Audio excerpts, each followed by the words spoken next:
Hello viewers, ఇంట్లో ఎప్పుడైనా పకోడీ చేసుకున్నప్పుడు ఒకసారి ఇలా ట్రై చేయండి. వీడియోలోకి వెళ్ళే ముందు please subscribe my channel Mouni all in one vlogs.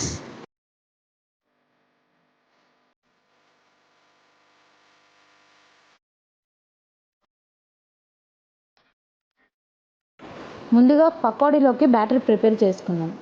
Onions సన్నగా కట్ చేసుకొని పక్కన ఉంచుకోవాలి. మిక్సింగ్ బౌల్ తీసుకొని ఆనియన్స్ వేసుకొని సరిపడినంత ఉప్పు, చిటికెడు పసుపు, సరిపడినంత కారం, హాఫ్ స్పూన్ జీరా, 1 కప్ శనగపిండి వేసుకొని బాగా మిక్స్ చేసుకోవాలి. ఉండలు లేకుండా బాగా కలుపుకొని బ్యాటర్ రెడీ చేసుకోవాలి. స్టవ్ ఆన్ చేసుకొని ప్యాన్ హీట్ అయ్యాక పకోడీ మునిగేంత వరకు ఆయిల్ వేసుకొని ఆయిల్ బాగా హీట్ అవ్వనివ్వాలి. ముందుగా రెడీ చేసుకున్న బ్యాటర్ని ఒకసారి కలుపుకొని చిన్న చిన్న పకోడీలా మీడియం ఫ్లేమ్లో గోల్డెన్ బ్రౌన్ వచ్చేంత వరకు ఫ్రై అవ్వనివ్వాలి.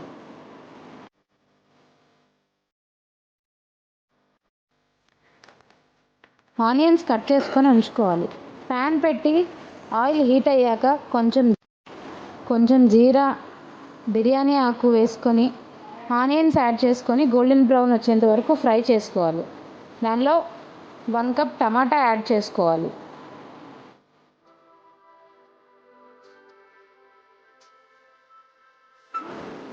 చిటికెడు పసుపు, ఉప్పు, కారం యాడ్ చేసుకోవాలి. మొత్తం మిక్స్ చేసుకొని బాగా ఫ్రై అవ్వనివ్వాలి. దానిలో 1 కప్ చింతపండు పులుసు యాడ్ చేసుకోవాలి.